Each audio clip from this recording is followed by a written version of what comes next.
Üçüncü şərt, qardaşlar, təmyizdir, seçim yaşı deyirlər.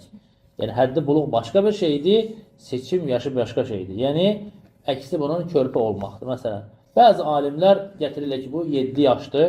Çünki Peyğəmbər sallallahu aleyhi ve sellem hədisdə buyurur ki, övladlarınızda 7 yaşında namazı əmr edin, 10 yaşında qılmasalar onları vurun və yataqlarını da ayırın. Rasulullah sallallahu aleyhi ve sellem burada 3 dənə hökm. Birinci 7 yaşında uşağa artıq namazı əmr edirsən ki, namazları qıl. 7 yaşa qədər hərdən sənin yanında durur, dəstəmazsız və s. problem deyil. Amma 7 yaşından artıq namazı öyrədirsən ona. Namaz üzərində tərbiyələndirirsən. Ta ki, neçə yaşına qədər? 10 yaşına. Arada məsələn, ola bilər ki, bu 7-10 arasında məsələn, gündə 3 namazı qıldı, 4 namazı qıldı, hamısını qıla bilmədi. Problem deyil. Yəni, əsas odur ki, öyrənsin namazı. Artıq 10 yaşından sonra isə artıq onun üzrü, artıq onu qırmasa vurursan. Və üçün buradan hansı fayda çıxardırlar alimlər? Deyirlər ki, bu uşağı vurmaq yalnız namaza görədir, o da 10 yaşından sonra.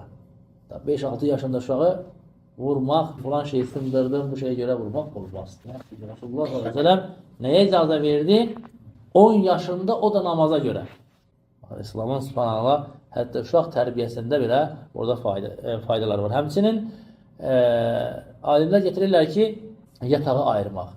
Bu hədisdən çıxan faydalardan bir dənədir, yatağı ayırmaq. Yəni, deyək ki, körpə uşaqlardır, bir yorğanı atırsan üstlərinə, ikisi, üçü bir yorğanın altında yatırlar. Amma 10 yaşını keçdiysə, 10 yaşından sonra o ayrıca yorğanda yatmalıdır. Ola bilsin, yataqları yanaşı olsun, amma hər biri ayrıca müstəqil yorğan altında yatmalıdır. Bir yorğan altında yata bilməzlər. Rasulullah s.ə.v bunu qadağan edib.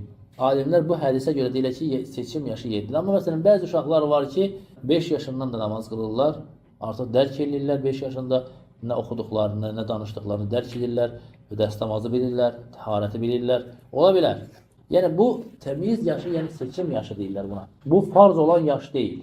Lakin artıq özünü bilir artıq uşaq. Özünü bilən bir yaşdır.